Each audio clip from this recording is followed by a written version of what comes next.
Now, it may be about 27 kilometers away from the central business district in Bangalore, but Hoskote seems to be picking up pace when it comes to being looked at as a residential housing nation.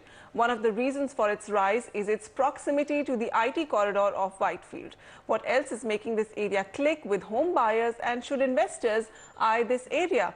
Lakshmi Sivadas finds out. After hunting for sites within the city to invest in for months on end, Bangalore resident Thomas Augustine finally settled on a plot in Hoskote. Despite the distance from the city, few factors convinced him that this was the right choice.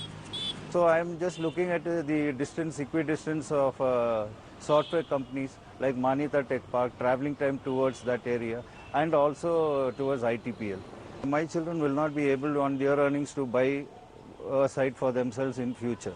Right now, when the price is comparatively lower compared to the other areas where they're quoting 2,000, 3,000, if I buy and leave it behind, it will be an asset for them. It's not just Thomas. Hoskote is becoming a popular choice for affordable investment among IT employees. The major reason for this is its proximity and connectivity to the various IT hubs of the city. Hoskote is about 16 kilometers away from IT Centre, Whitefield, close to Bagmane Tech Park via Old Madras Road, and at the same time is about 40 kilometers away from the airport. Apart from this, the government is also currently developing the Vemgal and Narsapur areas as an industrial belt. Experts say that the region is not only drawing in investment for the affordability it offers, but also for being an area of future industrial growth. You have Vemgal and Narsapur, which has the largest industrial belt that is being developed by the government of Karnataka.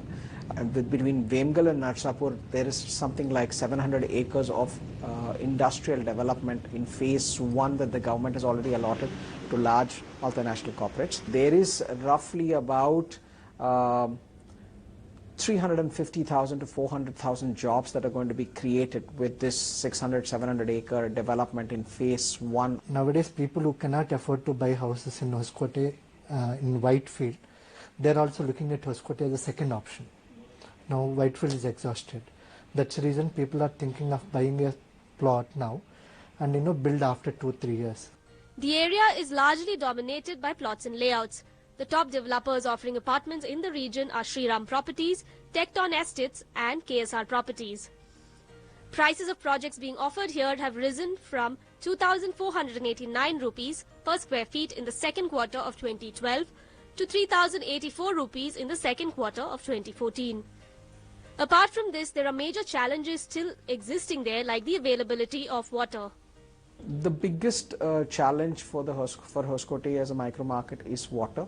That whole belt, especially all the way from Hoskote right up to Kolar, is probably a dry zone, as we call it.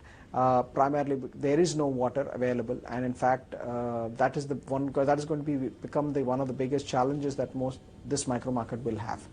Experts also say that the infrastructure within Hoskote itself is still underdeveloped, and investors are asked to keep at least a 4 to 5 year period in mind before expecting return on investment.